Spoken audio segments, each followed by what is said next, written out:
Hoje vamos começar o terceiro módulo, relativo à filosofia política da escola austríaca. Neste módulo eu vou centrar-me nos aspectos mais comuns ao pensamento dos autores que incluímos na tradição da escola austríaca. Em alguns pontos, em alguns subpontos, realçarei algumas divergências. De qualquer forma, vou tentar deixar os aspectos mais controversos para a parte da discussão, em que vou seguir o mesmo método. Portanto, no final de cada uma das partes vou deixar alguns minutos para a discussão e vou tentar concentrar mais em passar o que, na minha perspectiva, são os elementos mais importantes comuns na perspectiva ou na tradição de pensamento político da escola austríaca. Como realcei na semana passada, por favor, quando não entenderem algo, perguntem no momento. Se tiverem também alguma questão que seja diretamente relacionada com o que eu estou falando, perguntem no momento. Se for um comentário mais substantivo ou mais de fundo, anotem ou recordem e na parte da discussão falamos. Mas, por favor, não deixem passar sem perceber. Okay? Especialmente se eu começar falando muito depressa, se eu começar a ver que tenho mais questões, é sinal que tenho que abrandar também o ritmo que estou falando. Dentro deste módulo, e uma vez que é a primeira sessão do módulo, acho que é uma boa ideia começar por uma panorâmica geral do módulo. Na sessão de hoje vamos tratar de alguns problemas centrais da política e de qual a perspectiva liberal face a esses problemas. Neste sentido, a sessão de hoje é talvez das três a que é menos puramente austríaca, digamos assim. Portanto, eu vou tentar dar a minha ideia do que é a resposta liberal para algumas destas principais questões em política, mais para situar o contexto da tradição liberal no qual surgiu e no qual, creio que se pode dizer, que se continua a inserir a escola austríaca. Na sessão da manhã vamos falar, dentro desta tradição liberal, no lugar da escola austríaca, portanto, como é que a escola austríaca encaixa nesta tradição liberal.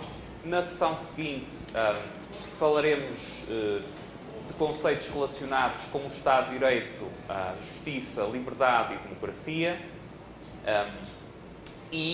Na sessão final do módulo de filosofia política falaremos da crítica austríaca ao socialismo e das alternativas políticas, quer em termos de políticas públicas, quer de modelo político, associadas à perspectiva austríaca. Não é? E aquele aspecto que eu estava falando há pouco, de onde há mais divergência, eu creio que se concentra nos dois últimos pontos e, em especial, neste último ponto, ou na segunda metade deste último ponto. Ou seja, o que é que, para diversos autores austríacos, constitui o ideal de uma sociedade livre.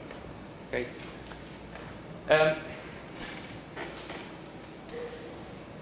Na sessão de hoje temos muitos subpontos, acho que deve ser recordista em subpontos esta sessão, mas eles são curtos, portanto não vamos sair daqui só à meia-noite. Vamos começar por falar um pouco da natureza comunitária do indivíduo. Depois vamos falar da importância da divisão social do trabalho, que é um elemento. A compreensão da importância da divisão social do trabalho é algo fundacional na tradição liberal clássica. Okay? Depois vamos falar de problemas que surgem em termos da ação coletiva e das origens do Estado numa perspectiva liberal e confrontar essa perspectiva liberal com uma perspectiva mais histórica. Depois vamos falar do conceito de coerção e da associação entre coerção e poder político. Falar também da tensão entre segurança, ou da relação e tensão entre segurança e liberdade, entre progresso e tradição, entre público e privado, E, finalmente, vamos concluir a sessão de hoje falando um pouco da dinâmica das mudanças políticas e da questão das formas de governo. Este último ponto será também em jeito de introdução para os pontos seguintes. Ora bem, então, natureza comunitária do indivíduo e vantagens da vida em sociedade. Começando pelo básico, e usando um conceito de raízes aristotélicas, é habitual nos referirmos ao homem como um animal social. O que é que esta expressão tem implícita? O que é que a expressão acarreta? Acarreta a ideia de que o homem, pelas suas características físicas, pelas suas características psicológicas, pelas características desenvolvidas ao longo do processo evolucionário, é um animal que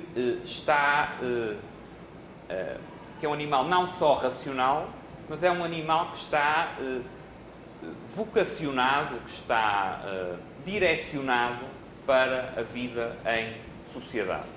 E, se quisermos pensar em termos mais práticos porque é que isto é assim, podemos pensar na vida de cada um de nós, nas vantagens que retiramos de viver em sociedade e que estariam completamente fora do nosso alcance se vivêssemos isolados ou mesmo se vivêssemos em pequenas comunidades, em pequenos grupos. A maior parte dos bens que todos nós utilizamos e que nós damos por adquiridos, não é? Que nós contamos que existam, roupas, computadores, papel, mobiliário, edifícios, etc. Tudo isso só é possível porque vivemos em sociedade. Adicionalmente, a própria, isso está relacionado com a questão de segurança que falaremos mais à frente, a própria proteção do ser humano é algo que requer a vida em sociedade. Um ser humano, um pequeno grupo de seres humanos isolado, no reino animal, digamos assim, é relativamente pouco eficaz em termos de sua defesa. Certo? Especialmente se estivermos considerando que ele não tem meios tecnológicos para se defender. Ou seja, os seres humanos não são, na sua fruto da evolução a que chegaram, os seres humanos não são particularmente, animais particularmente eficazes em termos de viverem isoladamente ou autonomamente ou de se defenderem, por exemplo, de predadores. Certo? Portanto, há necessidades básicas, há vantagens básicas associadas à vida em sociedade. Depois, há outras vantagens que estão mais associadas aos tais elementos psicológicos e racionais e que também só se verificam em sociedade. Ou seja, nós só temos, nós só podemos falar de cultura, nós só podemos falar de artes e letras, nós só podemos falar de educação, nós só podemos falar de transmissão de conhecimento, se estivermos a falar num contexto social. Para o indivíduo isolado, ou até para o indivíduo que vive numa pequena comunidade isolada, todos estes conceitos que associamos aos aspectos mais nobres da vida intelectual e espiritual não podem existir, não fazem sentido. Não é por acaso que de vez em quando aparecem aquelas histórias de alguém que foi criado recluso numa cava, ou que esteve na floresta, ou durante um período prolongado. Essa pessoa, embora seja biologicamente um ser humano, é alguém que depois tem até extrema dificuldade em se adaptar à vida social. Porque ela, durante todo aquele período, esteve, apesar de estar geneticamente e biologicamente tão capacitado como qualquer um de nós, o mero facto de ter estado privado da vida em sociedade leva a que esse indivíduo não esteja adaptado, não tenha desenvolvido uma série de faculdades. Aliás, e agora para introduzir até um conceito e um exemplo hayekiano, a própria linguagem que é algo fundamental para o exercício da razão, a própria linguagem só se desenvolve por um processo social. Certo? Portanto, a vida em sociedade para o homem é algo que é intrínseco e algo que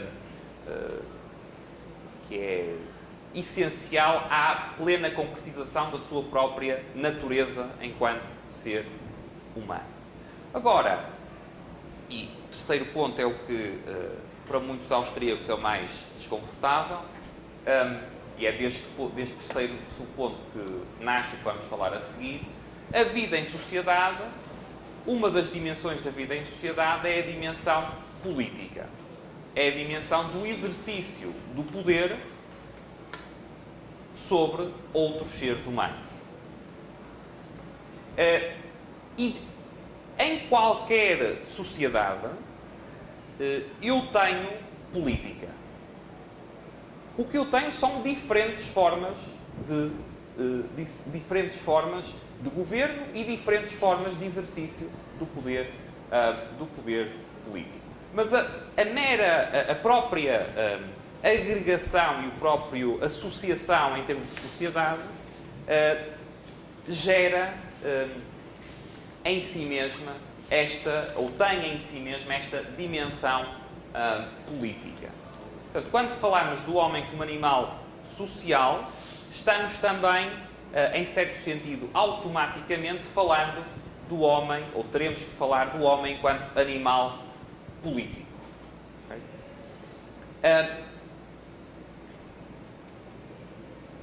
Relacionado com esta questão com este aspecto das vantagens da vida em sociedade, e que eu estava falando até dos bens que utilizamos, está um aspecto que é fundamental, que é a divisão social do trabalho.